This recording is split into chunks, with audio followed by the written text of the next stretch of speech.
July 6, 1944. Wolfschanze, East Prussia. 2:47 in the afternoon. The sound of typewriter keys echoed through the concrete corridors of Hitler's eastern headquarters, each metallic strike punctuating the humid summer air like distant machine gun fire.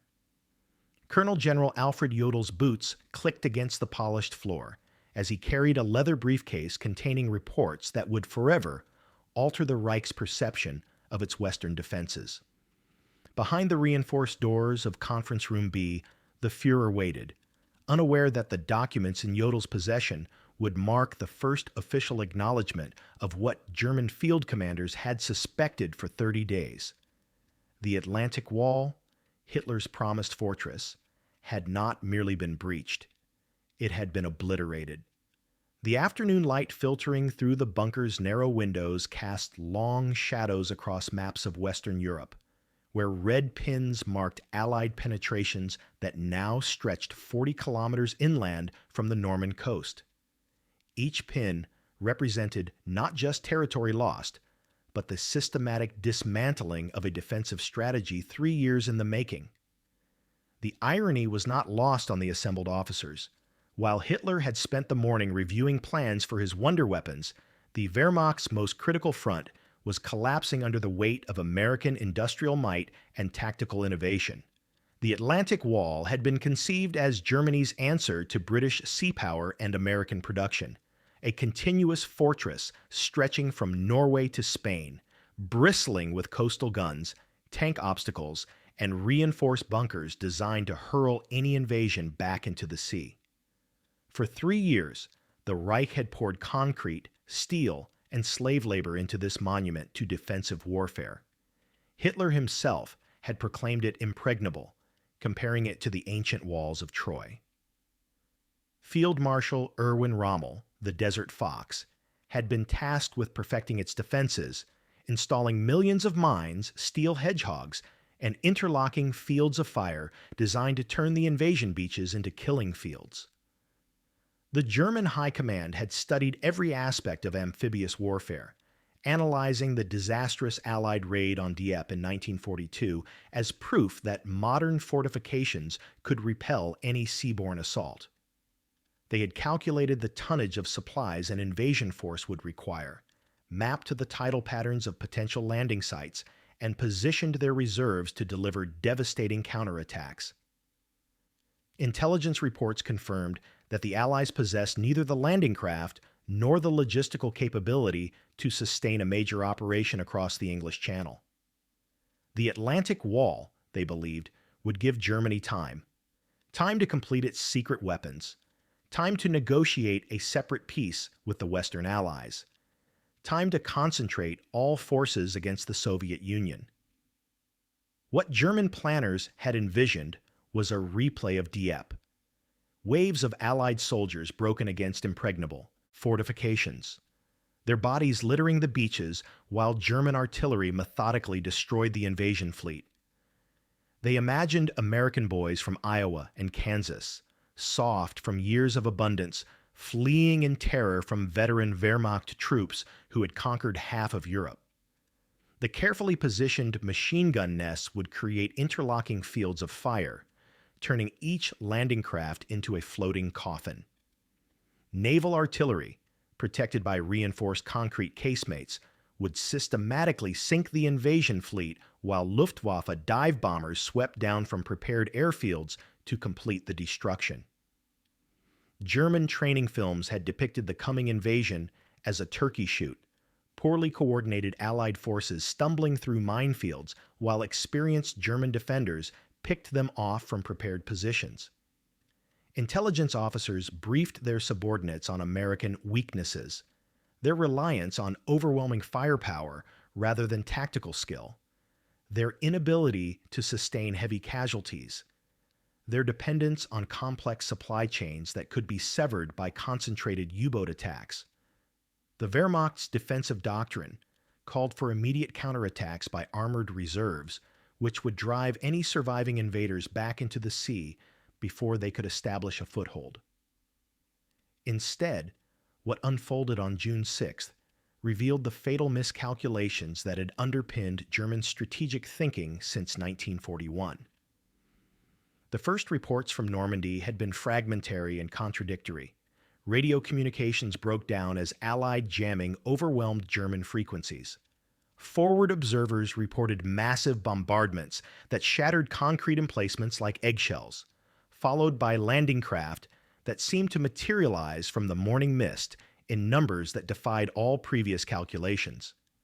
The carefully sighted coastal batteries found themselves blind, their observation posts obliterated by naval gunfire that exceeded anything German planners had imagined possible. By noon on D-Day, German commanders realized they were facing not a raid, but the full weight of Allied industrial capacity. The sky darkened with bombers, not the handful of aircraft they had expected, but formations stretching to the horizon. American engineers, rather than retreating under fire, systematically demolished beach obstacles while specialized tanks cleared paths through minefields. The Wehrmacht's planned counterattacks dissolved under constant air attack, their armored columns picked apart by fighter bombers before they could reach the battle zone. The Atlantic Wall's failure became apparent not in hours, but in minutes.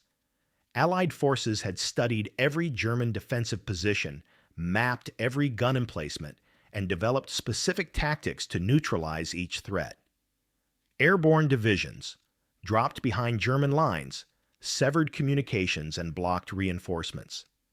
Naval gunfire, directed by forward observers, systematically destroyed defensive positions that had taken months to construct. American industrial capacity, which German intelligence had consistently underestimated, delivered not just landing craft and artillery, but specialized equipment designed specifically to overcome beach fortifications.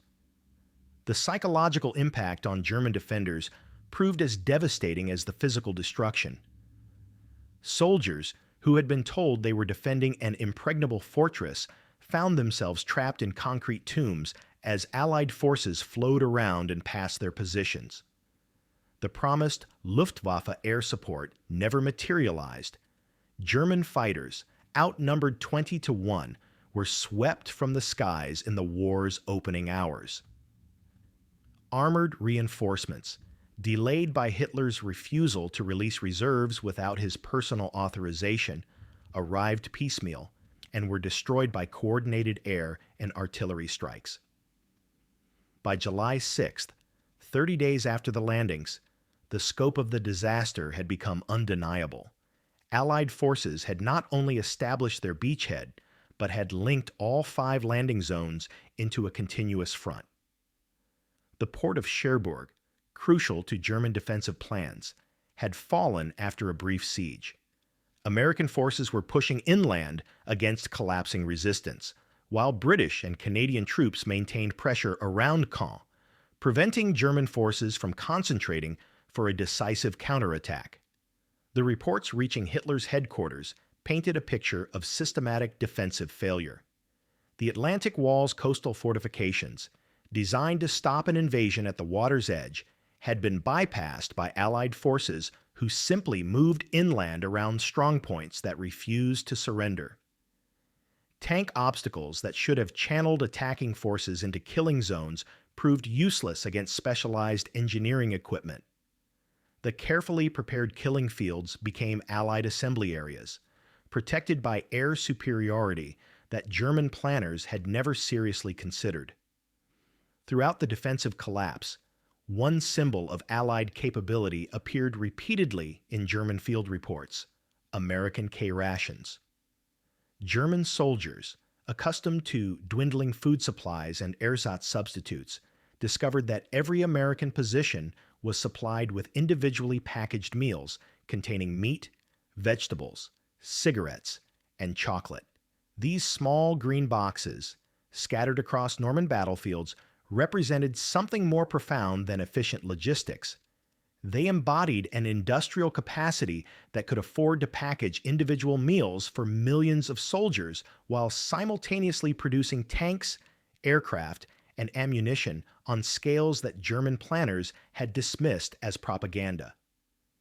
Wehrmacht veterans, hardened by years of combat on the Eastern Front, wrote in their diaries of finding American supply dumps containing more food than entire German divisions received in a week. The psychological impact proved devastating. How could the Reich compete with an enemy that could afford to discard half-eaten rations while German troops survived on black bread and synthetic coffee? The K rations became symbols of American abundance, concrete proof that Germany was fighting not just a military alliance, but an entire industrial civilization. Field reports documented German soldiers trading weapons for American rations, evidence of a collapse in morale that transcended mere tactical defeat. The Reich's propaganda had portrayed Americans as soft and materialistic, unprepared for the sacrifices required by total war. Instead, German forces encountered enemies who fought effectively while maintaining standards of supply and equipment that seemed almost miraculous. Every abandoned American position contained evidence of an industrial base so vast that it could afford to waste resources on a scale that German commanders found incomprehensible. The transformation in German strategic thinking became apparent in the classified reports circulating through OKW by early July. Operational assessments that had once confidently predicted the destruction of any invasion force now acknowledged temporary setbacks and unforeseen complications. The language itself revealed a psychological retreat, German military doctrine, which had emphasized decisive action and rapid victory, began incorporating defensive concepts that would have been unthinkable in 1940. Staff officers who had spent 3 years planning offensive operations found themselves calculating withdrawal routes and establishing defensive lines. Intelligence estimates, previously dismissive of Allied capabilities, began acknowledging American tactical innovations and British operational expertise. The same officers who had predicted that democratic armies lacked the will for sustained combat now filed reports describing coordinated Allied operations that demonstrated both strategic patience and tactical aggression. German commanders, accustomed to facing enemies who could be defeated through superior tactics or battlefield leadership, confronted opponents who combined tactical skill with material superiority on a scale that made conventional military thinking obsolete. The Reich's Eastern Front provided an additional context for measuring the Western disaster. While Army Group Center collapsed under the weight of Operation Bagration, losing 400,000 men in 3 weeks, German commanders could attribute that defeat to Soviet numerical superiority and the vast distances of the Russian steppes. The Atlantic Wall's failure offered no such explanations. Allied forces had accomplished in 30 days what German planning had declared impossible under any circumstances. By mid-July, the daily briefings at Wolfschanze had acquired a ritualistic quality, each session marking another milestone in the recognition of strategic failure. Hitler's increasingly erratic behavior reflected not just personal instability, but the fundamental collapse of the assumptions that had guided German strategy since 1940. The Führer's obsession with wonder weapons and miracle technologies revealed a desperate search for alternatives to conventional military solutions. His refusal to visit the Western Front, despite repeated requests from field commanders, demonstrated an unwillingness to confront the physical evidence of defeat. The July 20th assassination attempt, occurring just 2 weeks after the 30-day assessment, represented more than a conspiracy against Hitler's life. It embodied the German officer corps' recognition that the war had become unwinnable through conventional means. The plotters, including field marshals and staff officers who had witnessed the Atlantic Wall's collapse firsthand, understood that Germany faced not merely military defeat, but industrial annihilation. Their failure to kill Hitler ensured that the Reich would continue fighting until total destruction, but their attempt revealed the profound psychological impact of witnessing German invincibility exposed as illusion. Staff assessments filed throughout July documented a systematic reevaluation of German defensive capabilities. Fortress Europe, the concept that had sustained German morale through years of global war, crumbled under scrutiny that revealed fundamental flaws in both strategic planning and tactical execution. The Atlantic Wall's failure demonstrated that German military thinking had failed to adapt to warfare, transformed by industrial capacity and technological innovation. The abandoned K-ration boxes littering Norman battlefields became inadvertent monuments to a civilization that could afford to feed its soldiers better than most European civilians had eaten since 1939. German intelligence officers, tasked with analyzing captured American equipment, filed reports that read like industrial surveys rather than military assessments. The quality of American steel, the precision of manufacturing tolerances, the standardization of components, all revealed an economy operating at full capacity while maintaining civilian production levels that exceeded German wartime standards.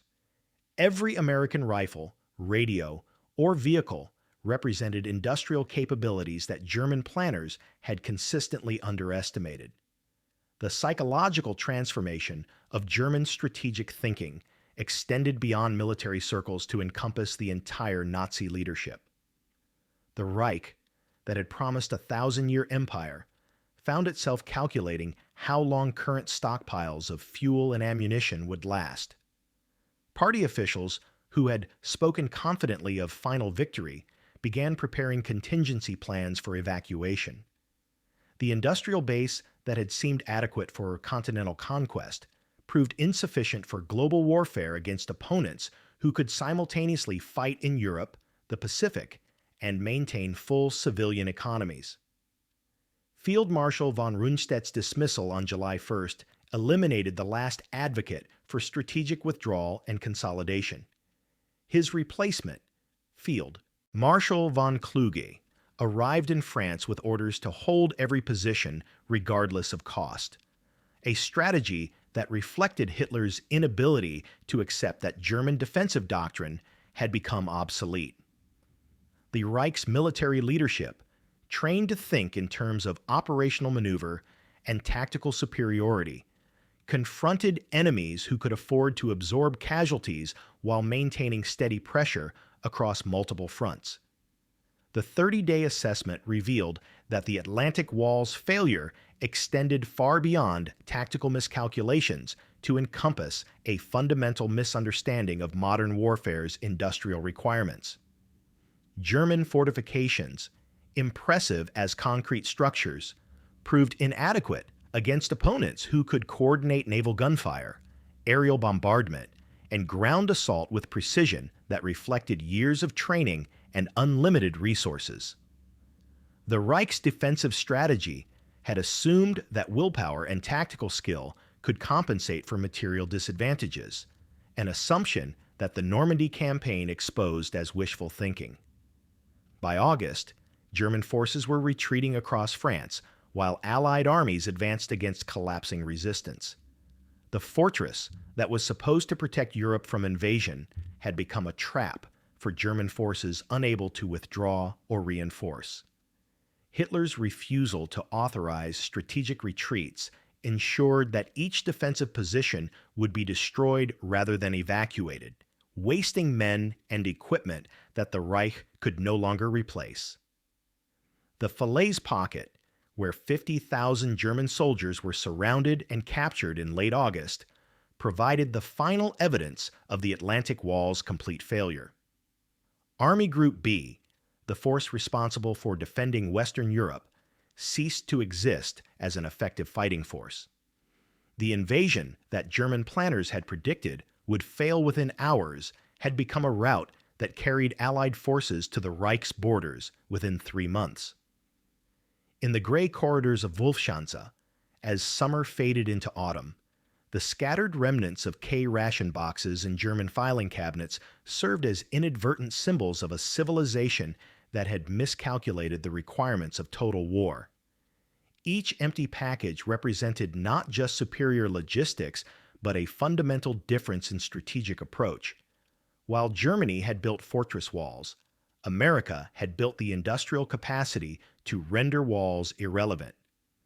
The Reich's leaders, educated in the traditions of European warfare, had failed to comprehend that their opponents had moved beyond traditional concepts of military strategy to embrace industrial warfare on a global scale. The Atlantic Wall's failure marked more than a tactical defeat. It represented the moment when the German High Command finally acknowledged that the Reich faced opponents whose resources, coordination, and strategic vision exceeded anything European warfare had previously encompassed. The fortress that was supposed to protect Nazi Europe had become a monument to the fatal miscalculations that had doomed the Third Reich from the moment it chose to fight a global war with continental resources. The empty K-ration boxes, scattered across the Norman countryside, where German divisions had once stood ready to repel invasion, remained as enduring testimony to the profound miscalculation that had convinced a continental power it could defeat a global alliance. In those small green packages lay the seeds of Allied victory, not just superior firepower or tactical innovation, but the industrial abundance that could sustain warfare on multiple continents while maintaining civilian societies that German leaders found incomprehensible. The Atlantic Wall had promised to make Europe impregnable. Instead, its failure revealed that the Reich had built monuments to obsolete strategic thinking while its opponents created the industrial foundation for total victory. In the end, the 30-day assessment of July 6, 1944, marked not just the recognition of defensive failure, but the beginning of the Reich's final acknowledgement that it had chosen to fight a war it lacked the industrial capacity to win. The fortress walls of Europe crumbled not because of superior tactics or better leadership, but because Germany had challenged opponents who possessed the resources to render fortifications irrelevant and the strategic vision to sustain global warfare until victory was complete.